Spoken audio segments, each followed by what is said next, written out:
I'm Jim Zogby, and you're watching Viewpoint. My next guest is Colonel Lawrence Wilkerson. He served as Chief of Staff to former Secretary of State Colin Powell from 2002 to 2005.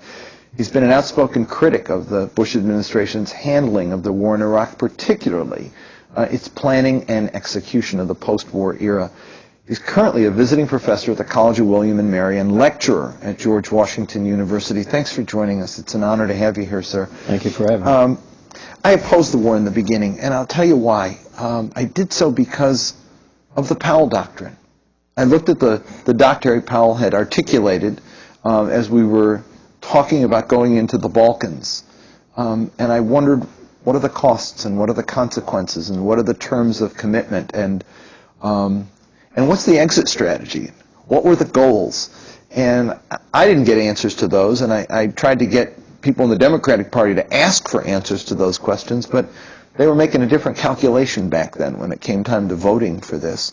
But you were close to Secretary Powell, and the question is, did he ask those questions, and was he troubled by, back then, about the fact that the answers didn't seem to be forthcoming?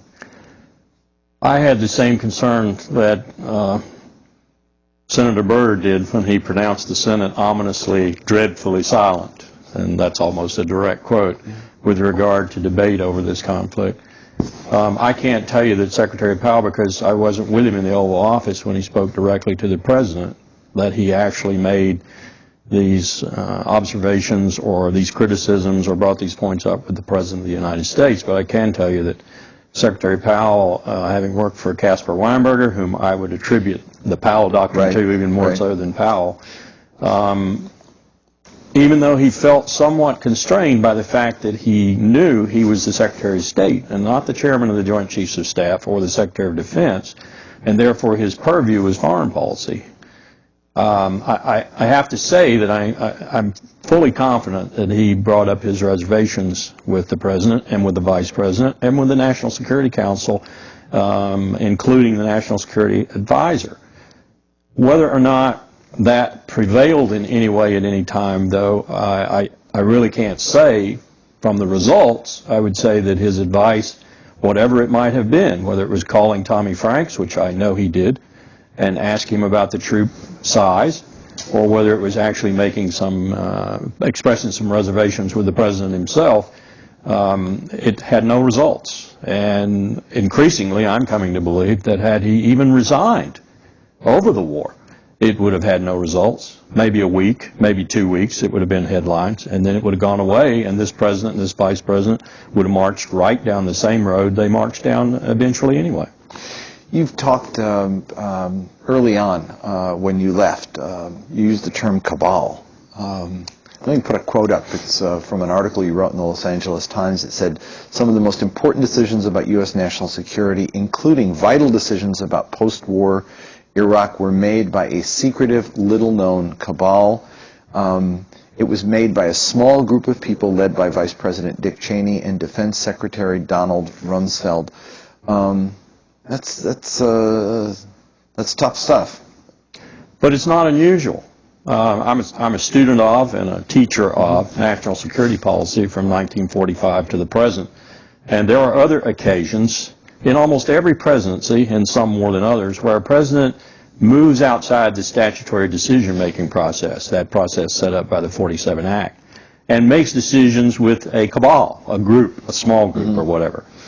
The measure of these decisions becomes, in my view, failure or success. If there's success, then no one ever asks any questions. If there's failure, and if it's huge failure, the American people and others want to know why that failure. And if you come back to the decision making and you find out that it was outside the process that everyone visions as being the statutory process, then you begin to question whether or not that was wise.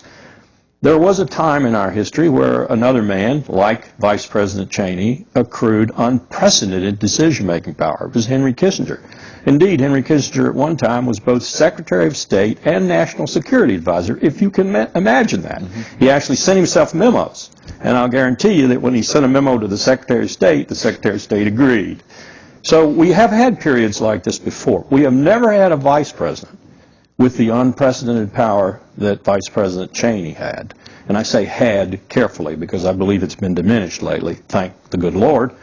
In using that power, Vice President Cheney had a very carefully orchestrated network throughout the federal bureaucracy. It included people on the NSC staff, the statutory NSC staff. It included people at the State Department. It included people at the CIA.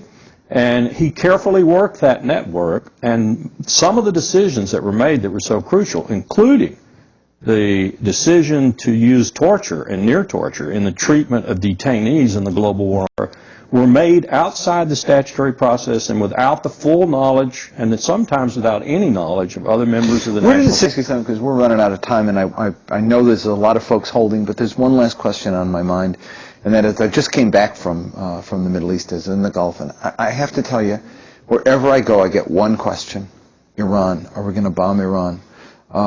And I tell them I am beyond predicting this crowd. Every time I've said they wouldn't possibly do it because it just wouldn't work and it would create more chaos than not, I've been proven wrong. But are there, you described a cabal that made decisions that was dysfunctional, that made disjointed decisions, that kept the bureaucracy out of those decisions, didn't listen, etc. Are we still there? And what is the risk? What is the risk that we do it again?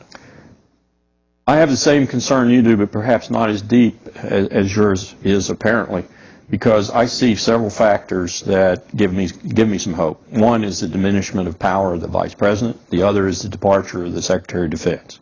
That changed the equation, I believe.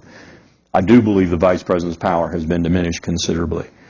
I don't think that we're in any position militarily, because we're so committed in Iraq and Afghanistan in particular, or politically or diplomatically to start a conflict with Iran, other than perhaps what may be going on right now, which is low-level, sort of low-intensity conflict with our using maybe some of the MEK or even some of the terrorists up in the Kurdish region to using them against Iran.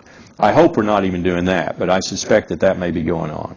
But I don't believe that the situation right now is such that we would make that kind of idiotic decision. And I also believe, and this is why I have a little more faith, I believe that we've regained some strategic leverage with regard to Tehran. I didn't think we could 6 months ago, but I believe we have. It's in part because of their technical difficulties with these cascades, which are very complex, and they haven't mastered the technology yet. It may take them years to do so.